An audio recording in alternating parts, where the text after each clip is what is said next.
जंग के बीच ओमान का भी बड़ा बयान सामने आ गया। यूएस का विदेश नीति पर कोई कंट्रोल नहीं है। यह बहुत बड़ा बयान है। यह अमेरिका का युद्ध नहीं है।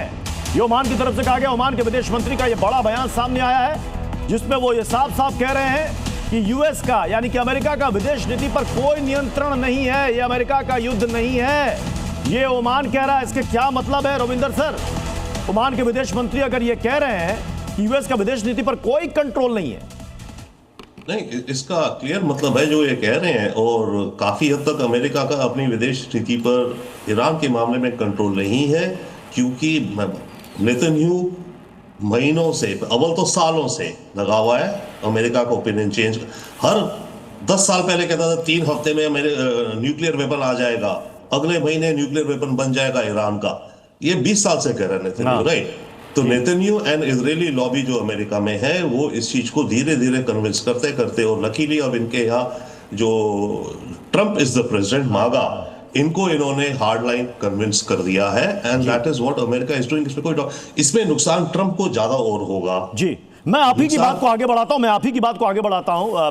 कैप्टन श्याम, जो बात यहां पर रविंदर सर ने कही कि उतने सालों से अमेरिका ये नैरेटिव बनाता रहा कि भाई परमाणु कार्यक्रम चला रहा है, और ये जो जंग की शुरुआत है उसके पीछे प्रमुख कारणों में से एक कारण अमेरिका ने यह बताया। लेकिन वहीं की खुफिया एजेंसी की प्रमुख तुलसी गबार्ड कहती हैं कि कोई परमाणु कार्यक्रम पिछले साल जून के बाद ईरान में चल ही नहीं रहा था, बल्कि वो थ्रेट बता रही है पाकिस्तान को।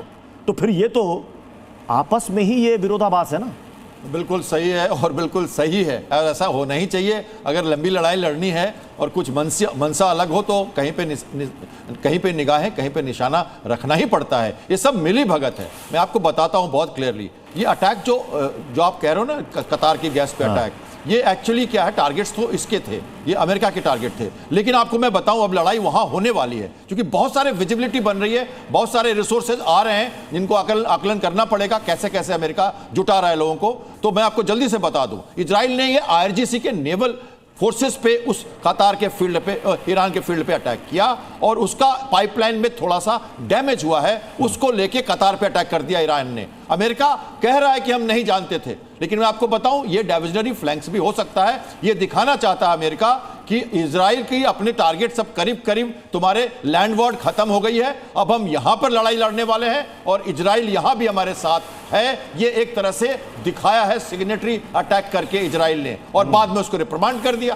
तरीका समझिए आप। और 20 साल से यूरेनियम की थोड़ी लड़ाई हो रही है, लड़ाई 20 साल से हो रही है कि वर्चस्व जो खलीफा का ईरान लगातार बढ़ा रहा है, सपोर्ट कर रहा है उसको। रविंदर सर, ये जो कह रहे हैं कि रिजीम चेंज दुनिया भी समझ रही है सर, लड़ाई किससे लड़ी जा रही है? कोई परमाणु कार्यक्रम, तेल के लिए लड़ाई है सर, तेल के लिए लड़ाई है। लेकिन अब सवाल यह है कि अगर आप तेल के मतलब गैस के फील्ड को आप खत्म करोगे, तेल रिफाइनरी को खत्म करोगे, तो क्या पाओगे फिर आप?